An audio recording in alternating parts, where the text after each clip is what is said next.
गेल्या 10 वर्षात त्यांनी नेमकं काय केलं हे त्यांनी त्याच्यामध्ये जास्त काही सांगितलेलं नाही। कल्याण मुरबाड रेल्वे हे फक्त गाजर आहे, गाजराची पुंगी वाजली तर वाजली नाही तर मोडून खाली। जो ठेकेदार आहे जिजाऊ कन्स्ट्रक्शन कंपनी, ह्या ठेकेदार कंपनीने हा महामार्ग गेली 5 ते 6 वर्ष असाच अडकवून ठेवलेला आहे। भिवंडी लोकसभेमध्ये जी पाणी टंचाई तेवढी पाणी टंचाई आजच्या घडीला कुठेच नाही। प्रत्येक घरामध्ये नळ पोचलाय पण पाणी पोचत नाहीये। पण हीच भावली योजना काही उपयोगाची नाही। वाहतूक कोंडीमुळे भिवंडी शहराने पूर्ण जगामध्ये 5 नंबर लावलाय। ही आपल्यासाठी अक्षरशः लाजिरवाणी गोष्ट आहे। सीवेज ट्रीटमेंट प्लांट कुठेच नाहीये। डम्पिंग ग्राउंडची कुठेही व्यवस्था करता आलेली नाही। 72,000 वृक्षांपैकी 72 वृक्षांचे संवर्धन आपण केलेले आहे का? टोरेंटला कोणी हात लावला नाही। टोरेंटने गोरगरिबांना लुटण्याचं काम केलंय, रक्त पिण्याचं काम केलंय। नमस्कार, मी उमेश बेरे। आपण पाहतात अग्रलेख। लोकसभा निवडणुका सुरू आहेत। भिवंडी लोकसभा मतदारसंघामध्ये 20 तारखेला मतदान होणार आहे। भाजपाकडून केंद्रीय मंत्री कपिल पाटील तिसऱ्यांदा निवडणूक लढत आहेत। विजयाचे हॅट्रिक करण्यासाठी ते पाहिजे ते प्रयत्न करत आहेत। आपल्याकडे कपिल पाटील साहेब यांचं वचनपूर्ती विकास कामांची हे पुस्तक आहे। हे पुस्तक घरोघरी वाटलं जात आहे। प्रचारासाठी या पुस्तकाचा वापर होतोय।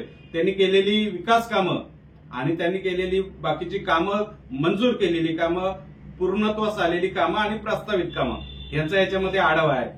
वचनपूर्ती याचा अर्थ त्यांनी जी आपल्याला वचनं दिली होती त्याची त्यांनी पूर्ती केलेली आहे। पण या पुस्तकात आपण बघाल तर मंजूर केलेल्या कामांची जास्त मोठी यादी आहे। गेल्या 10 वर्षात त्यांनी नेमकं काय केलं हे त्यांनी त्याच्यामध्ये जास्त काही सांगितलेलं नाही।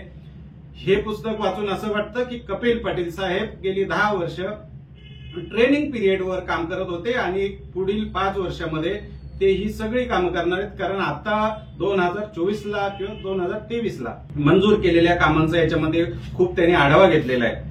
तर पहिल्या पानावर त्यांनी दिलेलं आहे की आपला भारत विकसित भारत। नरेंद्र मोदी साहेबांनी पूर्ण देशामध्ये जेवढ्या योजना राबवल्या त्या योजनांचा त्यांनी याच्यामध्ये पूर्ण लेखाजोखा टाकलेला आहे आणि खरोखर ह्या योजना आज गरिबासाठी उपयुक्त ठरत आहेत। फक्त शेवटच्या घटकापर्यंत ह्या योजना पोहोचल्या पाहिजेत एवढं त्यांनी लक्ष दिलं पाहिजे। त्यानंतर भिवंडी कल्याण प्रवास उसाट, ठाणे भिवंडी कल्याण मेट्रोचे काम प्रगतीपथावर असं त्यांनी म्हटलेलं आहे। हे भिवंडी कल्याण मेट्रोचं काम मंजूर करण्यात आणि पूर्ण करून घेण्यात उपमुख्यमंत्री देवेंद्र फडणवीस यांचा मोलाचा वाटा आहे। मुख्यमंत्री असताना त्यांनी हे सगळं केलेलं आहे। ह्याच काळात कपिल पाटील भिवंडी मतदारसंघाचे खासदार होते, त्यामुळे त्यांचाही याच्यामध्ये वाटा आहे। त्यांचा वाटा आम्ही नाकारत नाही। पण याच्यामध्ये त्यांनी सांगितल्याप्रमाणे जर त्यांनी ही मेट्रोचं काम मंजूर केलेलं असेल किंवा त्याचं ते क्रेडिट घेत असतील तर ठाणे आणि कल्याण मतदारसंघातील खासदार यांचाही याच्यामध्ये मोलाचा वाटा असला पाहिजे। पुढे जाऊन त्यांनी भाजपा सरकारच्या काळात रेल्वे प्रकल्पांना जी गती मिळाली आहे त्याच्याबद्दलचा लेखाजोखा टाकलेला आहे। आता इथून सुरुवात होते। त्यांनी जी कामं मंजूर केल्या त्या मंजूर कामांचा लेखाजोखा टाकण्याचा इथून सुरुवात होते। ह्याच्यामध्ये म्हटल्याप्रमाणे टिटवाळा शाड, कसारा, बदलापूर, आंबिवली किंवा कळमगाव अंडरपास असेल, अंजूर फाटा, अरियुबी असेल, खारबाव, कामन रेल्वे मार्ग, फाटकाच्या ठिकाणी पूल असेल, अशी आज अनेक कामं त्यांनी टाकलेली आहेत। कसारा रेल्वे स्टेशनलाही भरीव निधी दिलाय असं त्यांनी सांगितलेले आणि रेल्वे स्थानकांचा विकास झालाच पाहिजे ह्याच्याबद्दल दुमत नाही। पण आजच्या घडीला भिवंडी मतदारसंघामध्ये असलेली सगळी रेल्वे स्टेशनांची अवस्था खूप कठीण आहे। गेली 10 वर्ष आणि मंत्रिपदाची 3 वर्ष जवळ असताना सुद्धा कपिल पाटील यांना रेल्वेच्या समस्या सोडवता नाही आल्या। अनेक रेल्वे प्रवासी आज मोठ्या मोठ्या समस्यांना सामोरे जात आहेत। आसनगाव सारखं ग्रीन रेल्वे स्टेशन केलेलं होतं, या ठिकाणी साधं टॉयलेटची व्यवस्था नाही, महिलांची खूप गैरसोय होते। अनेक रेल्वे स्थानकांमध्ये टॉयलेटची व्यवस्था नाहीये, लिफ्ट नाहीये, सरकते जिने आता होत आहेत। 4थी आणि 3री मार्गिकेचा प्रश्न अजूनही प्रलंबित आहे। नेहमी प्रचार सभांमध्ये कपिल पाटील साहेब सांगत असतात की आम्ही रेल्वेच्या सगळ्या समस्या सोडवल्या। अनेक ठिकाणी आता कामं सुरू आहेत। गेल्या अनेक काळापासून ह्या तिसऱ्या मार्गिकेचं, चौथ्या मार्गिकेचं काम सुरू आहे. आपण गेली 5 वर्ष ह्याला न्याय देऊ शकला नाहीत. फक्त मंजूर असलेल्या कामांवर आपण मतं मागताय. गाड्या वाढलेल्या नाहीयेत, रोज लेटमार्क लागतात, अनेकांनी नोकऱ्या सोडल्या, अनेकांचे रोज पगार कट होतात, अनेकांना कामावरून काढलं गेलं. गर्दी वाढलेली आहे. वाढत्या गर्दीवर कुठलंही व्यवस्थापन नाहीये. रेल्वे गाड्या न वाढल्याने किंवा वंदे भारत आणि इतर रेल्वे गाड्यांमुळे ज्या लोकल उशिरा केल्या जातात त्याचा फटका प्रवाशांना सहन करावा लागतो. रेल्वे प्रवासी संघटना रोज याबाबत तक्रारी करत असतात. मात्र कपिल पाटील यांना सपशेल अपयश आले आहे. त्यात असलेली कल्याण मुरबाड रेल्वे हे फक्त गाजर आहे. गाजराची पुंगी वाजली तर वाजली, नाही तर मोडून खाल्ली, अशा प्रकारे ह्या रेल्वेचं, मुरबाड रेल्वेचं काम सुरू आहे. 2019ला सुद्धा ही रेल्वे मंजूर झालेली आहे. मधल्या काळात कुठेतरी भूमिपूजनही झाले होतं. त्यानंतर पुन्हा ऑनलाईन भूमिपूजन करण्यात आलं. पण मुरबाडकरांच्या नशिबी ह्या रेल्वेचं उपभोग घेणं लवकर येईल असं वाटत नाही. निवडणूक आल्यावर ह्या रेल्वेची मंजुरी आणि इतर कामं दाखवली जातात. पण कपिल पाटील साहेब ह्या भिवंडी मतदारसंघात असलेल्या सर्व रेल्वे स्थानकांचा विकास करण्यात मागे पडले. त्यामुळे ह्या अशी आकडेवारी दाखवून कुठलाही फरक पडणार नाही. त्यानंतर वाहतूक होणार सुरळीत, वेळ वाचावा व्यवस्थित, अशा प्रकारे त्यांनी भरघोस निधीचं इथं आकडेवारी दिसत आहे आपल्याला. ह्याच्यामध्ये राष्ट्रीय महामार्ग निधी केंद्र सरकारचा रस्ते बाह्य योजनेतून आलेला निधी असेल, महाराष्ट्र राज्यातील राष्ट्रीय महामार्ग असतील, नंतर महाराष्ट्र राज्यातील ईपीसी तत्वावर जो रस्ता चालू आहे त्याच्याबद्दल आपण बोलूया. मिनिस्ट्री ऑफ रोड ट्रान्सपोर्ट ह्याचा निधी असेल, वडोदरा द्रुतगती महामार्गाचा त्याबद्दलही आपण बोलूया. MMRDAचा निधी असेल, त्यानंतर भिवंडी मनपा हद्दीतल्या कामांचा असेल, रखडलेला हा किंग रोडचा, कल्याण रिंग रोडचा निधी असेल. अशा प्रकारे बऱ्याचशा निधीचं, म्हणजे हजारो कोटी रुपयाच्या निधीचं रस्त्यांच्या कामं त्यांनी दाखवलेली आहेत. ह्याच्यापैकी जो मुरबाड आणि शहापूर मुरबाड कर्जत खोपोली राष्ट्रीय महामार्ग 548चा त्यांनी जो उल्लेख केलेला आहे, ह्या महामार्गाचा आजही महामार्ग पूर्ण झालेला नाही. जो ठेकेदार आहे जिजाऊ कन्स्ट्रक्शन कंपनी, ह्या ठेकेदार कंपनीने हा महामार्ग गेली 5 ते 6 वर्ष असाच अडकवून ठेवलेला आहे. कोणत्याही प्रकारे काम केलं नाही. आम्ही त्यांना प्रश्न विचारला, त्यांना सांगण्यात आलं त्यांच्याकडून की आम्हाला भूसंपादनाचा प्रश्न आडवा येतो आणि विद्यमान खासदार यांच्याकडूनही काही अडचणी येतात. पण ज्या ठेकेदारांनी काम घेतलंय त्यांनी ते काम पूर्ण केलं पाहिजे होतं. आणि ज्या ठिकाणी त्यांनी काम केलेलं आहे तिथलाही दर्जा अतिशय खराब आहे, रस्ता फाटलेला आहे. त्यामुळे जिजाऊ कन्स्ट्रक्शन कंपनीने रस्ता खराब केलायच. पण जर कपिल पाटील साहेब या रस्त्याचं जर श्रेय घेणार असतील किंवा रस्ता आपण मंजूर केला असेल किंवा त्याचा निधी जर आपल्या याच्यात लावत असतील तर हा रस्ता रखडलाय किंवा दर्जा खराब आहे, तर लोकप्रतिनिधी म्हणून कपिल पाटील ही याला दोषी आहेत. तर कपिल पाटलांनी त्याचं श्रेय घेणार असाल तर रस्ता, रखडलेल्या रस्त्याचं सुद्धा आपण श्रेय घेणं गरजेचं आहे. त्यानंतर वडोदरा द्रुतगती महामार्गाचं 5,800 कोटीचं काम, म्हणजे जवळजवळ 6,000 कोटी रुपये आपण मंजूर केलेत किंवा त्याचं श्रेय कपिल पाटील साहेब घेत आहेत. ह्याचा अर्थ वडोदरा भिवंडी लोकसभा मतदारसंघामध्ये येतं का? त्यानंतर हा पूर्ण रोड भिवंडी मतदारसंघातच आहे का? जर नसेल तर मग कपिल पाटील 6,000 कोटींचं श्रेय कसं घेऊ शकतात? हा रस्ता मंजूर करण्यात फक्त कपिल पाटील यांचाच सहभाग आहे असं म्हणता येणार नाही. ते प्रत्येक सभेमध्ये म्हणतायत की माझ्या मतदारसंघामध्ये जो निधी आलाय तो त्याचं श्रेय माझं आहे. पण जर हे रस्ते आपल्या मतदारसंघातून गेलेत आणि पुढे भरपूर राज्यांतून मतदारसंघांमधून गेलेत, जिल्ह्यांमधून गेलेत, तर त्याचं श्रेय तिथल्या लोकप्रतिनिधींनी घेतलं पाहिजे की फक्त कपिल पाटलांनी याचं श्रेय घेतलं पाहिजे, हे जनतेने ठरवायचं आहे. त्यानंतर MMRDAची काही कामं चालू आहेत, पूर्ण केलेली आहेत. काही मंजूर असलेल्या कामांचा खूप मोठा आकडा आहे याच्यामध्ये. कल्याण रिंग रोड 1196 कोटीचा रस्ता आहे, पण हा रस्ता सुद्धा अजून रखडलेला आहे. कल्याण रिंग रोडला हा रस्ता रखडण्यामागे नेमके काय कारण आहेत हे कपिल पाटील साहेबांनी शोधायला पाहिजे होतं आणि त्यानंतर या पुस्तकामध्ये त्यांनी त्याचा उल्लेख करणं गरजेचं होतं. अशा प्रकारे MMRDA काही रस्ते आहेत, आता त्यातले किती पूर्ण आहेत किती नाही हा संशोधनाचा विषय, हा मतदारांनी बघायचा आहे. आपल्या आपल्या विभागामध्ये ज्या रस्त्यांचा उल्लेख आहे ते रस्ते मंजूर आहेत किंवा नाही. त्यानंतर भिवंडी लोकसभा जल समृद्ध होणार असं म्हणतायत. भिवंडी लोकसभेमध्ये जी पाणी टंचाई तेवढी पाणी टंचाई आजच्या घडीला कुठेच नाही. त्यांनी म्हटलेलं आहे की भिवंडी शहरामध्ये अमृत 2 योजनेतून 328 कोटी, नंतर जलजीवन मिशनचा विषय त्यांनी केलेला आहे की 1167 कोटी रुपये मंजूर केलेत. हा आकडा 1600 कोटीच्या आसपासही बोलला जातो. आजच्या घडीला भिवंडी मतदारसंघामध्ये असलेली गावं जी मुंबईला पाणी पुरवठा करतात, ठाण्याला पाणी पुरवठा करतात, पण त्यांना टँकरने पाणी पुरवठा करावा लागतो. दरवर्षी भीषण पाणी टंचाईच्या व्यवस्थापनासाठी करोडो रुपयांचा आराखडा मंजूर होतो. यातले टँकरही गावापाड्यांना पोहोचत नाही, आदिवासी भागांमध्ये पाणी मिळत नाही. ज्या जलजीवन मिशन बाबत कपिल पाटलांनी उल्लेख केलाय, ही केंद्राची जलजीवन मिशन योजना म्हणजे नरेंद्र मोदी साहेबांनी सांगितलंय हर घर जल आणि हर घर नल. आज प्रत्येक घरामध्ये नळ पोचलाय पण पाणी पोचत नाहीये. याचं कारण आपण बघितलं असेल की श्रमजीवी संघटना जी महायुतीमध्ये सामील आहे, कपिल पाटील यांच्यासाठी श्रमजीवी संघटना आज काम करते.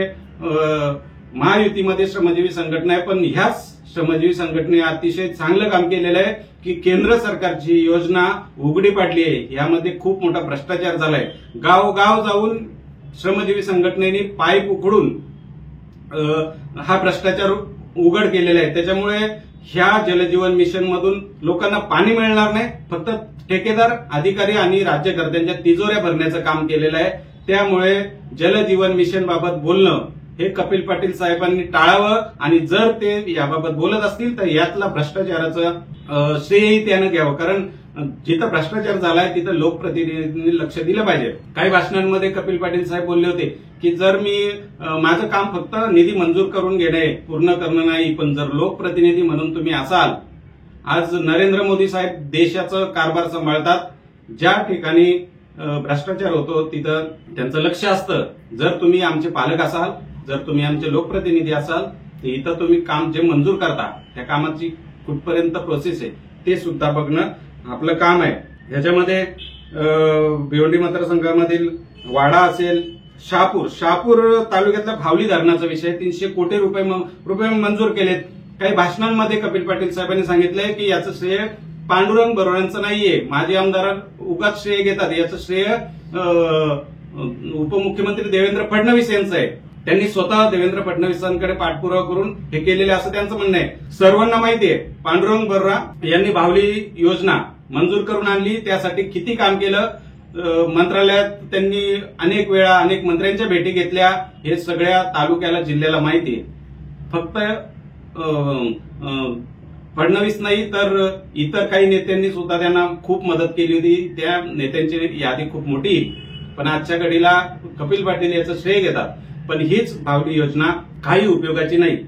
ग्रॅव्हिटीने चालणारी म्हणजे गुरुत्वाकर्षणाने चालणारी ही योजना फक्त आजच्या घडीला पाईपलाईन टाकली जाते आणि टाक्या बांधल्या जातात. बोगस प्रकारे ह्या योजनेचं काम सुरू आहे.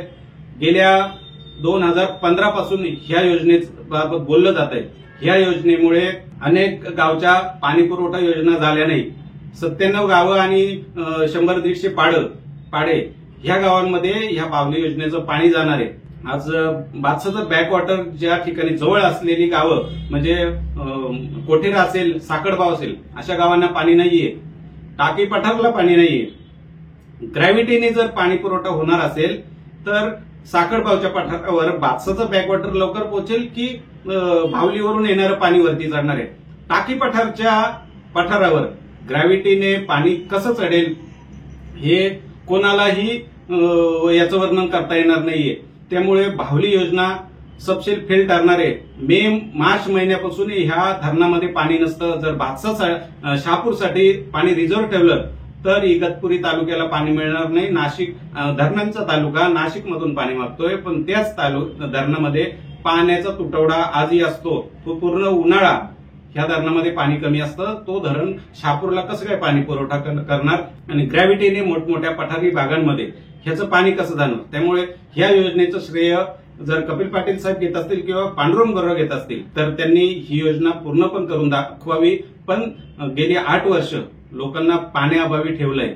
कारण मागच्या काळात ही जलजीवन मिशन योजना किंवा इतर योजना आलेल्या तर भावलीमध्ये जी गावं समाविष्ट आहेत त्या गावांमध्ये ह्या योजना राबवल्या जात नव्हत्या. याचं कारण असं की आता खर्च केला आणि बावलीचा परत खर्च झाला तर 2 वेळा त्या योजनेसाठी खर्च होणार आहे, म्हणून अनेक गावाची तात्काळात पडल्या. त्यामुळे पाण्याची भीषण टंचाई या शहापूर तालुक्यामध्ये नेहमीच उद्भवणार आहे. आरोग्य संपन्न भिवंडीसाठी रुपये 101 कोटींचा भरीव निधी कपिल पाटील साहेबांनी मंजूर केला असं या पुस्तकामध्ये आहे.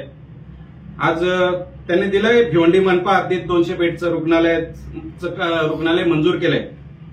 माता बाल रुग्णांसाठी 58 कोटी. भिवंडी मतदारसंघामध्ये माता बाल रुग्णांच्या मृत्यूची संख्या सगळ्यात जास्त आहे. आदिवासी भागामध्ये ना रस्ते, ना पाणी, ना वीज, आरोग्याच्या सुविधा नाहीयेत.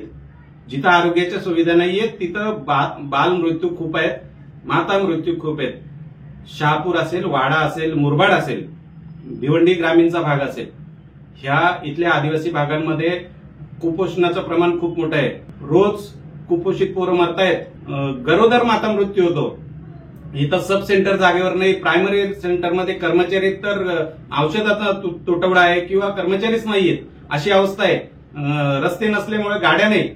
कावड करून, झोळी करून रुग्णांना दवाखान्यात नेता नेता मृत्यू होतो. रोज अशी खूप माणसं मरतात. याकडे गेली 10 वर्ष कपिल पाटील साहेबांनी लक्ष दिलं नाही. आम्ही वारंवार याचा उल्लेख करत असतो. वारंवार आरोग्याच्या समस्या समोर येत असतात. पण कपिल पाटील साहेबांनी गेली 10 वर्ष आरोग्याच्या समस्यांवर काम केलं नाही. गेल्या 1-2 वर्षापासून त्यांचं कपिल पाटील फाउंडेशनचं काम सुरू आहे. या फाउंडेशनने अनेक मागे केंद्राची निधी आलेला किंवा केंद्राकडून दिव्यांगांसाठी काही वस्तू वाटप आले होतं.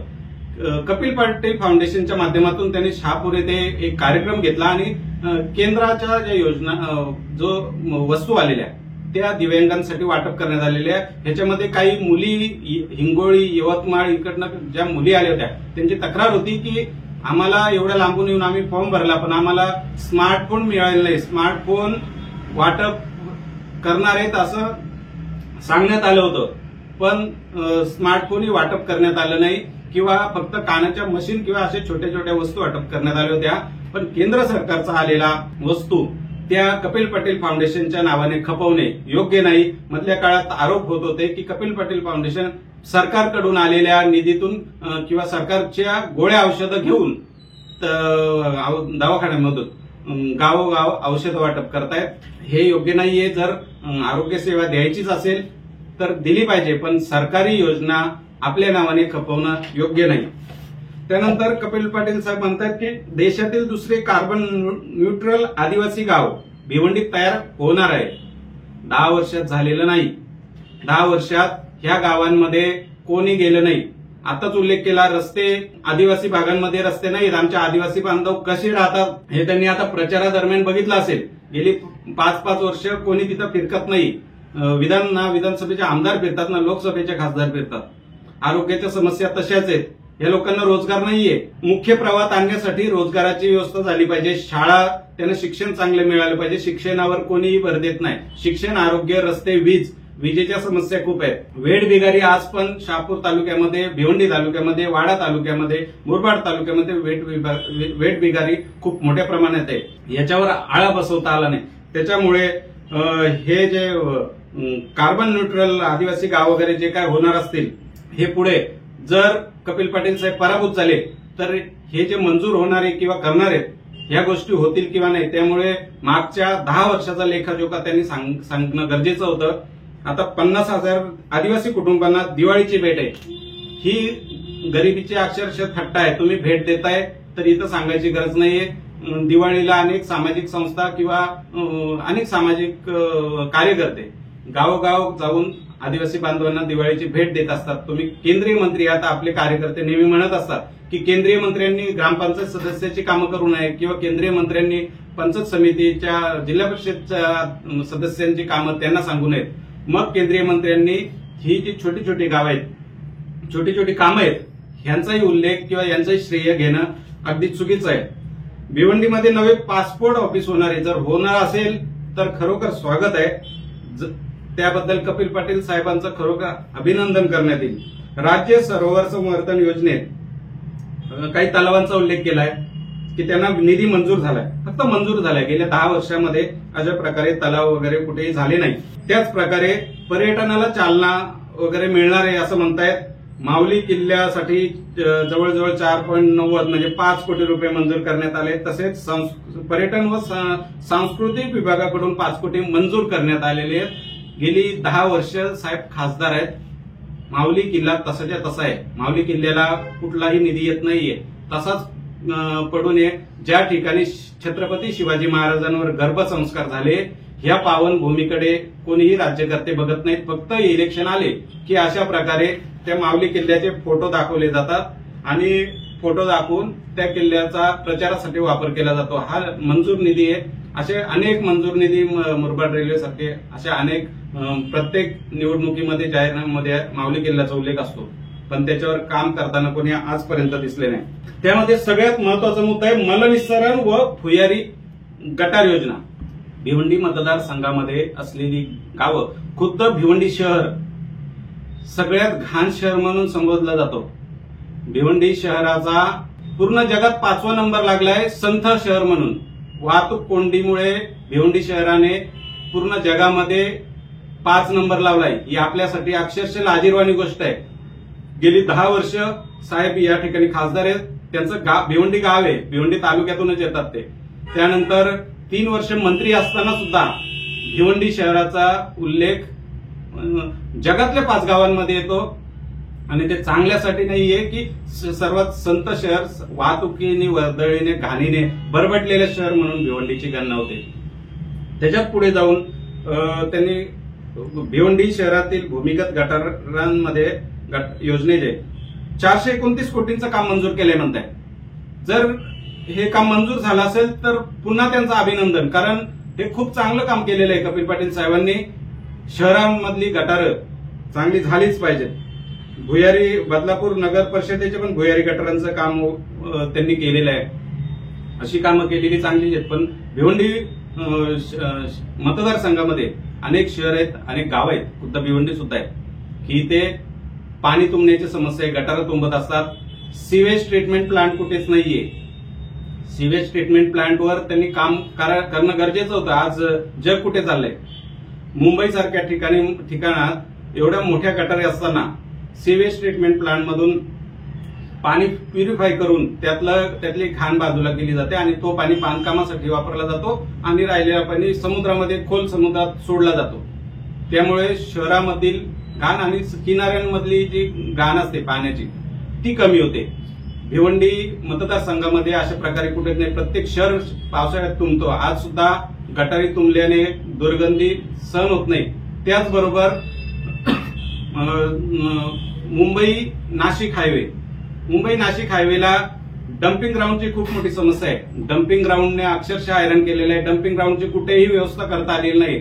आपल्याला रस्त्याने जाताना कचरा जळत असताना बघत असतो. धुरामुळे ऍक्सिडेंट सुद्धा होतात. सुका कचरा, ओला कचरा बाजूला करून सुक्या कचऱ्यापासून खत निर्मिती किंवा प्लास्टिक पासून फर्निचर किंवा इतर वस्तू बनवता येतात. त्यापासून चांगला लोकांना रोजगारही देता येतो आणि उत्पन्नही घेता येतो.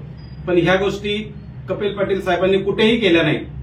आता त्यांनी फक्त मलनिस्सरणाचा, गटारींचा कामाचा याच्यामध्ये उल्लेख केलाय. काही कामं केल्यात गटारीची, पण हे सिवेज ट्रीटमेंट प्लांट असतील किंवा घन कचऱ्याचा विषय असेल, हा मार्गी लावण्यात त्यांना अपयश आलेलं आहे. तर केंद्रीय मंत्री असून सुद्धा त्यांनी या गोष्टी केल्या नाही. स्मार्ट शहरे सुखकर जीवन, तर ते आता करणार आहे. अंतिम टप्प्यामध्ये त्यांनी काहीतरी 1000 कोटी निधी मंजूर केला आहे स्मार्ट सिटी प्रकल्पात कल्याण डोंबिवली महानगरपालिकेमध्ये. त्यानंतर रस्ते, भूमिगत सांडपाण्याचे नाले, सिटी पार्क, सीसीटीव्ही यंत्रणा, गटारे व ड्रेनेज, कचरा नियोजन, पाण्याचे व्यवस्थापन, पथदिवे, भूमिगत लाईट, केबल, मलनिस्सरण केंद्र यासारख्या अत्यावश्यक सुविधा स्मार्ट सिटी योजनेअंतर्गत पुरवण्यात येणार आहेत. आजपर्यंत पुरवल्या नाहीत. याच्या पुढेही पुरवल्या जातील. याची शाश्वती कोण देणार? त्यामुळे मतदारांनी या गोष्टी लक्षात घेतल्या पाहिजेत. सुशोभीकरण, मंदिरांचे जतन आपल्या धर्मसंस्कृतीचे, हे सुद्धा अनेक मंदिरांचं सुशोभीकरण आणि धर्मसंस्कृतीच्या साठी निधी मंजूर करण्यात आलेले आहेत. याच्यामध्ये गणेशपुरी असेल, वज्रेश्वरी, सागाव, राऊर, अशा ठिकाणी काही सुशोभीकरण, संरक्षण भिंती, शौचालय यासाठी काही निधी मंजूर करण्यात आलेला आहे. हे आधी करणं गरजेचं होतं. आपण ट्रेनिंग पिरियडवर नाहीयेत. गेली 10 वर्ष आपण सत्ता उपभोगत आहात. सत्ताधारी पक्षामध्ये आपण 10 वर्ष काम केलंय. त्यातील 3 वर्ष केंद्रीय राज्यमंत्री म्हणून काम केलंय. केंद्रीय राज्यमंत्री शहापूर ठाणे जिल्ह्यात सर्वात प्रथम आपल्याला मान मिळालेला आहे. तर तसं काम करणं गरजेचं होतं. अशा प्रकारे स्वच्छतेबद्दल त्यांनी उल्लेख केलेला आहे. वृक्षवल्ली आम्हा सोयरे वनचरे भिवंडी मतदारसंघात 72,000 वृक्षांची लागवड केलेली आहे. 72,000 वृक्षांपैकी 72 वृक्षांचंही संवर्धन आपण केलेलं आहे का, हे आपण पाहिलं पाहिजे होतं. कारण फक्त वृक्ष लागवड करणं महत्वाचं नाही, त्यांचं संवर्धन करणंही महत्वाचं आहे. मागे सुधीर मुनगंटीवार वनमंत्री असताना 33 कोटी वृक्ष लागवड केली होती. 33 कोटी वृक्ष लागवडीपैकी 330 वृक्षही आज उभी नसतील.